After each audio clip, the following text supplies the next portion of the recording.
Wow, what a headline. A plane crash, flames, 67 people on board. Sounds intense. What can you tell us about this? It was a truly dramatic event. An Azerbaijan Airlines plane en route from Baku to Grozny crashed near Aktau, Kazakhstan.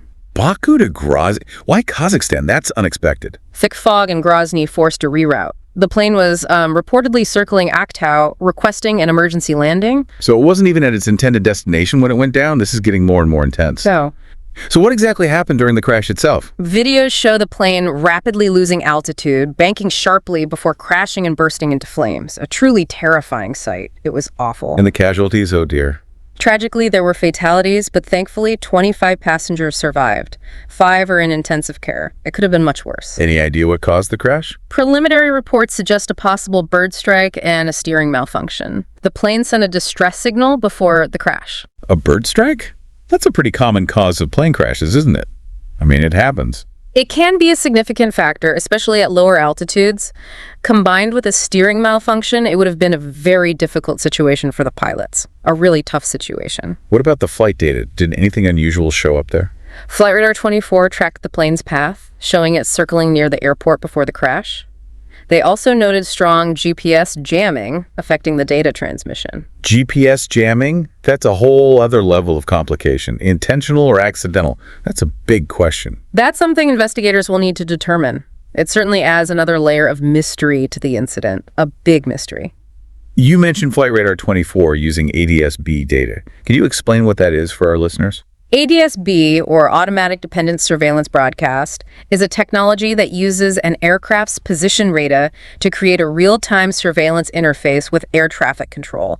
It's a crucial part of modern air safety. So essentially, it's like a live GPS tracker for planes, helping air traffic controllers monitor their movements? Oh, I see. Precisely. It's a vital tool for ensuring safe and efficient air travel. Did Azerbaijan Airlines release a statement? Yes, they confirmed the emergency landing attempt approximately 3 kilometers from Aktau. They promised further updates. So they're acknowledging the incident and cooperating with the investigation? Good. That seems to be the case, at least for now. What about the immediate aftermath? What did the rescue efforts look like? Videos showed ambulances at the scene, people being rescued, and passengers exiting through the rear emergency exit. It must have been chaotic. It must have been a chaotic scene. I can only imagine the relief for those who survived. A terrible ordeal. Absolutely. A truly harrowing experience for everyone involved. So what's next? What will the investigation focus on? The investigation will likely focus on determining the exact cause of the crash, examining the plane's maintenance records, and analyzing the flight data recorders. The GPS jamming will also be a key area of focus. A lot to investigate. It's going to take time to get to the bottom of this, I imagine. A long process. Absolutely. These investigations are complex and thorough, requiring careful analysis of multiple factors. This crash, it raises a lot of questions, doesn't it?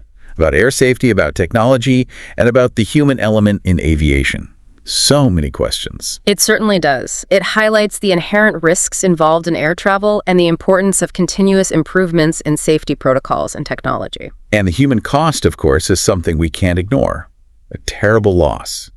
It's a sobering reminder of how fragile life can be. Indeed. Our thoughts are with the victims, their families, and all those affected by this tragedy. Absolutely. A terrible event. This has been a truly eye-opening discussion. Thanks for sharing your expertise and insights. I appreciate it.